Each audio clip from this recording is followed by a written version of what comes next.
नमस्कार शेतकरी मित्रांनो, मी विठ्ठल चांबारगे माधवबाग युवा शेतकरी या यूट्यूब चॅनलमध्ये सर्व आंबा उत्पादक शेतकरी मित्रांचं स्वागत. मित्रांनो, प्रत्येकाच्या बागेमध्ये मोहर उमलायच्या स्थितीमध्ये आहे, उमललेला सुद्धा आहे. आणि याच काळामध्ये बऱ्याच बांधवाचे फोन येत आहेत की सर, सेटिंग होण्यासाठी मधमाशीच बागेमध्ये येत नाही. हा प्रॉब्लेम पूर्ण महाराष्ट्रामध्ये जवळपास चालू आहे का काय, अशी परिस्थिती तयार झालेली आहे. माझ्या बागेमध्ये जर पाहिलं तर आपण या ठिकाणी जे उभारलेलो आहोत त्या ठिकाणी एक मोहोळ बसलेलं आहे मोठं. मी तुम्हाला दाखवतो मित्रांनो, हे दाखवा. इथे आंब्याच्या बागेमध्ये इथे एक मोहोळ बसलेलं आहे. इथं बागेत मोहोळ आहे तरी पण उमललेल्या मोहरावरती ही मधमाशी मला दिसत नाही.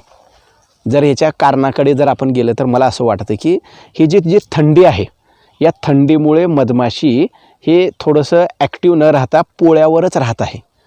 सकाळी 8 ते 11च्या दरम्यान, 12च्या दरम्यान मधमाशी जास्त ॲक्टिव्ह असते. आणि या काळामध्ये जर ॲव्हरेज 12, 14, 15 डिग्री सेल्सिअसपर्यंत जर वातावरण असेल, थंडी असेल, तर या थंडीच्या काळामध्ये मधमाशी जास्त ॲक्टिव्ह राहत नाही, असं थोडंसं अभ्यासाअंती आपल्याला आढळून आलेलं आहे. तर आता थोडंसं आभाळ येत आहे, निश्चितच मधमाशी ॲक्टिव्ह होईल, परंतु आपण वेगळे काही प्रयत्न आपल्या बागेमध्ये करणं गरजेचं आहे. जसं की आपल्याला विद्यापीठानं सांगितल्याप्रमाणे या माशीबरोबरच आपल्या घरातली माशी असेल किंवा जी काळी माशी असते, ज्याला गांधील माशी म्हणतात, तीसुद्धा आपल्या बागेमध्ये आली पाहिजे. आणि ती येते कशानं? घाणीनं. त्याच्यासाठी बांगडा मासा जो आहे तो आपण जर आपल्या झाडावरती थोडंसं कोमट पाण्यात भिजवून जर लावला तर त्याच्या वासानं ते येऊ शकतं.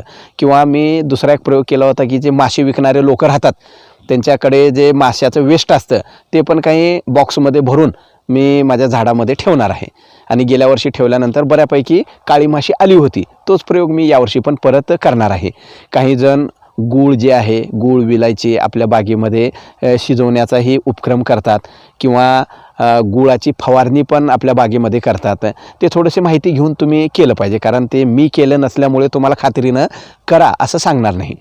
तशाच पद्धतीने काही लोकांचं असं म्हणणं आहे की हँड पॉलिनेशन आपण करूयात, परंतु जर आंब्याच्या मोहराची जर आपण परिस्थिती पाहिली तर त्यामध्ये संयुक्त फुलाचं प्रमाण जेवढं जास्त तेवढं फळधारणा जास्त होत असते.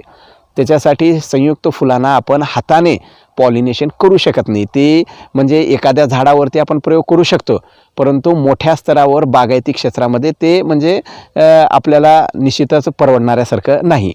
त्याच्यावरती झाडू पण काही लोक फिरवतात, वेगवेगळे टेक्निक आहेत, परंतु मधमाशी आणि आपल्या हे जे काळ्या माश्या असतात त्यानेच आपलं जवळपास 99% सेटिंग होतं.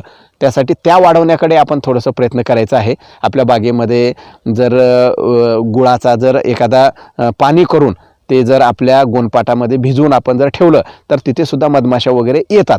परंतु या थंडीमुळे मधमाशी ॲक्टिव्ह नसल्यामुळे आपल्याला सध्या बागेमध्ये मधमाशी दिसत नाही आहे. येणाऱ्या काळामध्ये मधमाशी येईल, चांगली सेटिंग होईल, यासाठी कसल्याही पद्धतीचे हार्ड कीटकनाशक आपण मारायचे नाही आहेत. मला हे पण आढळून आलेलं आहे मित्रांनो की इमिडा जे आहे ते आपण मोहर येण्याच्या अगोदरच बागेमध्ये आपली त्याची फवारणी झाली पाहिजे. कारण इमिडामुळे सुद्धा मधमाशीच्या एकूणच वावरण्यावर परिणाम होतो की काय असं मला आढळून आलेलं आहे. त्याच्यासाठी इमिडाची फवारणी शक्य तेवढ्या लवकर करायची आहे, जेणेकरून की आपल्याला मधमाशावरही काही परिणाम होणार नाही आणि तुडतुड्यावर पण नियंत्रण करता येईल. तर असे अनेक प्रश्न आपल्या आंबाबागेमध्ये आहेत. एकमेकाच्या विचाराने आपण ते सोडवूयात. आपण असे काही प्रयोग आपल्या बागेमध्ये करा अशी मी सगळ्यांना विनंती करतो. तुम्ही काही वेगळे प्रयोग करत असाल तर कमेंट करून सांगायला हरकत नाही. धन्यवाद.